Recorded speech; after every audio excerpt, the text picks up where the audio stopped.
नमस्कार शेतकरी मित्रांनो, आज बुधवार 25 मार्च 2026. शेतकरी मित्रांनो, जळगावमध्ये आज काबुली हरभऱ्याला 7,000 रुपयाचा आणि पुण्यामध्ये सुद्धा 7,000 रुपयाचा दर मिळालेला आहे. मग संपूर्ण महाराष्ट्रातच हरभऱ्याला काय मिळत आहे बाजारभाव पहा चॅनलच्या माध्यमातून. तर मित्रांनो, पहिली बाजार समिती आहे श्रीरामपूर. आवक आलेली आहे हरभऱ्याला 25 क्विंटलची. कमीत कमी दर मिळालेला आहे 5,000 रुपये. सर्वसाधारण दर मिळाला 5,050 रुपये. तर जास्तीचा दर मिळाला 5,100 रुपये. यानंतरची बाजार समिती आहे करमाळा. हरभऱ्याला आवक आलेली आहे 84 क्विंटलची. कमीत कमी दर मिळाला आहे 4,800 रुपयाचा.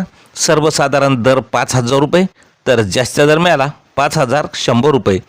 मित्रांनो, यानंतरची बाजार समिती नांदुरा. आवक आलेली आहे 375 क्विंटलची. हरभऱ्याला कमीत कमी दर मिळाला आहे 4,700 रुपयाचा. सर्वसाधारण दर मिळाला 5,086 रुपये. तर जास्तीचा दर मिळाला 5,086 रुपये. यानंतरची बाजार समिती आहे राजुरा.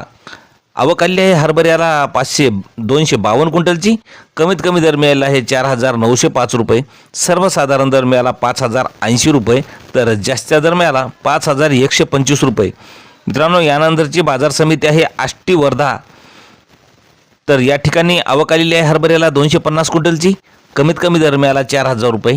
सर्वसाधारण दर मिळाला 4,500 रुपये. तर जास्तीचा दर मिळाला 5,075 रुपये.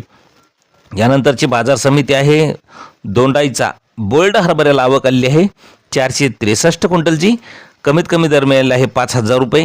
सर्वसाधारण दर 5,300 रुपये. तर जास्तीचा दर मिळाला 5,501 रुपया. मित्रांनो, यानंतरची बाजार समिती आहे जळगाव.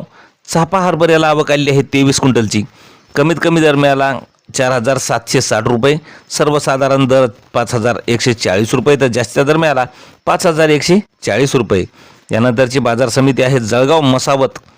या ठिकाणी चाफा हरभऱ्याला आवक आलेली आहे 33 क्विंटलची. कमीत कमी दर मिळाला 4,330 रुपये. सर्वसाधारण दर 5,000 रुपये. तर जास्तीचा दर मिळाला 5,230 रुपये.